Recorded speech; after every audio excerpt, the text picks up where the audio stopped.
I wanted to say something about Cuba in the context of current discussions of sustainable development, etc., etc.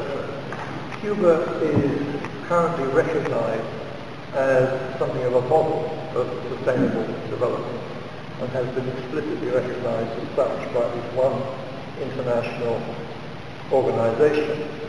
And a lot of favorable publicity has focused in particular upon her urban food-producing allotment programs, which use exclusively organic fertiliser and have substantially increased vegetable supplies to towns.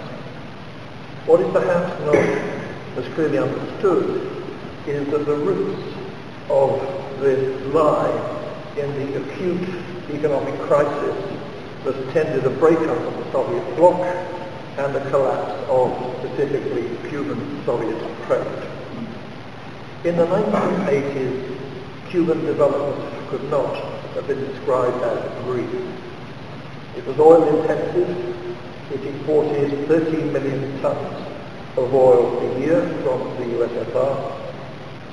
Moreover, the nature of Soviet-Cuban terms of trade discouraged any effort in Cuba to endeavour to reduce oil consumption, because the Soviet price of oil was index-linked to Cuba's export price of sugar.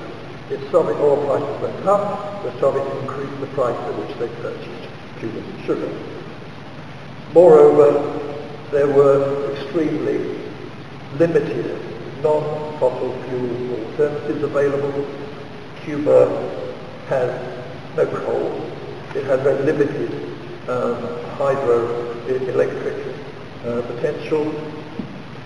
And although it was the case that her most important industry, namely the sugar industry with 156 factories, was powered primarily by burning the cane stalks crushed to extract sugar, this was offset by a highly developed mechanization program in the cultivation and harvesting of the sugar cane and other crops in large-scale state farms, accompanied by extensive use of imported fertilizers, herbicides, and fuels and equipment for irrigation.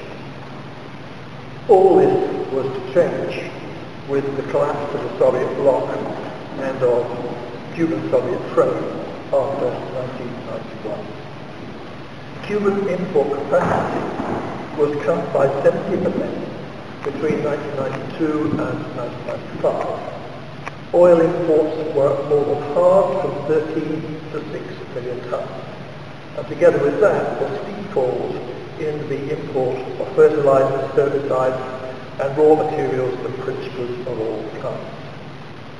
And all this provoked acute shortages of electricity for both domestic and industrial use, together with sharp falls in agricultural productivity, with food imports and domestic food consumption falling sharply, together with the growth of widespread urban and rural underemployment.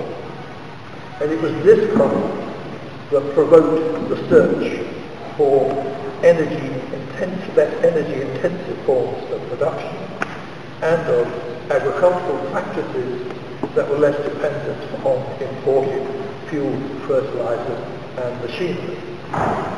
This compelled the breakup of large-scale state farms and the development of small-scale worker and peasant cooperatives using more animal and less machine traction and more labour in, for example, the manual weeding of crops. The best known phenomenon, of course, was the proliferation, which had hitherto been forbidden, of urban allotments which used abundant underemployed urban labour and used exclusively organic fertiliser, significantly improving supplies of vegetables to the food-hungry towns.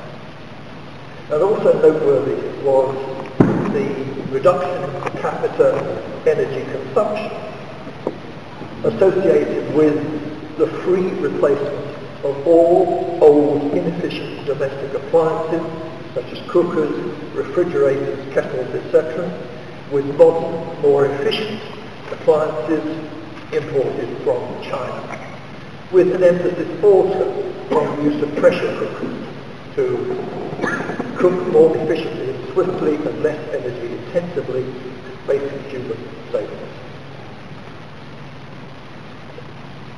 Now, it should not be thought that all of these measures, which have been supplemented recently by the use of solar panels, it's remarkable that if you went to Barbados, for example, 10 years ago, you would see solar panels throughout the island.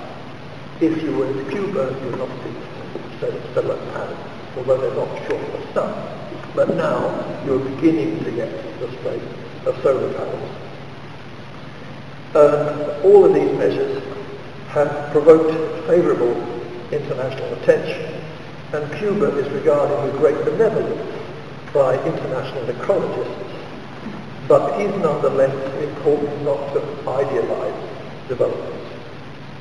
It has not been possible to substitute the extensive use of inorganic fertilizers, herbicides, etc., without a significant fall in yield.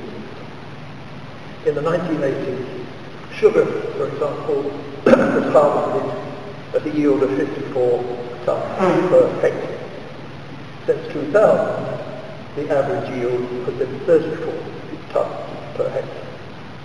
And limited irrigation and other productivity increasing farm inputs have contributed to an effective stagnation of Cuban agricultural production as a whole since 2000. And rising food import bills now match the total annual current earnings that Cuba gains from her expanding tourist sector. The greening of Cuba will continue, but it shouldn't be supposed that an acute restriction of so-called modern agricultural practices will not be accompanied by falling physical yields that are difficult to offset by more labour-intensive, small-scale cultivation using fewer inorganic farm inputs. The progress is going to be made, it will be made, it has been made, but it will be slow, difficult, and not dramatic, and has, as I emphasise, occurred in a context of crisis. Necessity was the mother of all these inventions in Cuba, and one needs to see it in that way. Thank you.